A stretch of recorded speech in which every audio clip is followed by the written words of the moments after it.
তো দেখতে পাচ্ছেন যে এখানে খুব সুন্দরভাবে আমি দুইটা প্রপ ধরছি, কিন্তু এখানে কোনো রিডিং শো করতেছে না। আবারও দেখাচ্ছি যে আমাদের জিরো যে স্টার যে বাটনটা আছে, হ্যাশ যে বাটনটা আছে, হ্যাশ বাটনটাতেও কোনো রিডিং এখানে শো করতেছে না। দেখতে পাচ্ছেন কোনো রিডিং এখানে শো করতেছে না, দেখছেন? তো আমি আবার উপরেরটাতে ধরছি, এটাতেও কোনো রিডিং শো করতেছে না। তো এবার আপনাদেরকে দেখাবো যে ট্রাক লাইন মূলত এখান থেকে এই জায়গা, এখান থেকে এই জায়গা, এইভাবে নেগেটিভ লাইনগুলো বরাবর যেতে পারে। আবার কোনো কোনো ফোনে ট্রাক লাইনগুলো লম্বালম্বিভাবে আসতে পারে। 1 থেকে স্টার এবং 3 থেকে হ্যাশ পর্যন্ত বাটনগুলো একই ট্রাক লাইনের মধ্যে সীমাবদ্ধ থাকে।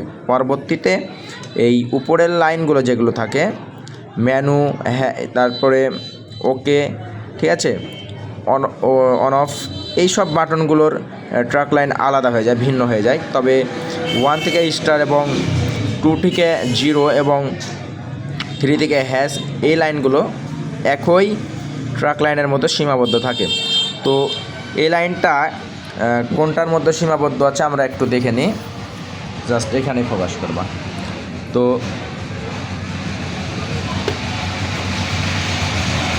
দেখতে পাচ্ছেন এখানে কোনো লাইন শো করছে না, অর্থাৎ বিপ দিচ্ছে না, এখানে কোনো বিপ আসছে না। অর্থাৎ আমরা যখন উপরের দিকে দেখাবো, এই যে উপরের দিকে দেখতে পাচ্ছেন ট্রাক লাইনগুলো কিন্তু এইভাবে লম্বালম্বিভাবে গেছে, ঠিক আছে?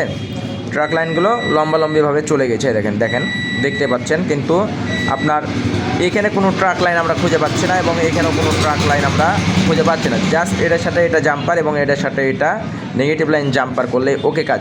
কিন্তু আমাদের এখানে একটা কাজ ওকে করলেই কিন্তু দুইটা হয়ে যাওয়ার কথা। যদি না হয় তাহলে আমরা পরবর্তীতে দুইটা জাম্পার করে দিব, ঠিক আছে? তো এইভাবেই আপনারা মূলত কাজ করবেন। আমি যেহেতু একটা কাজে আমি একাই ভিডিওটা করতেছি, যার কারণে আমি করতে পারছি না, এর লাগে আমি ভিডিওটা স্কিপ করে দিলাম। সর্বশেষ কাজ ওকে হওয়ার পরে আপনাদেরকে দেখাবো ইনশাআল্লাহ।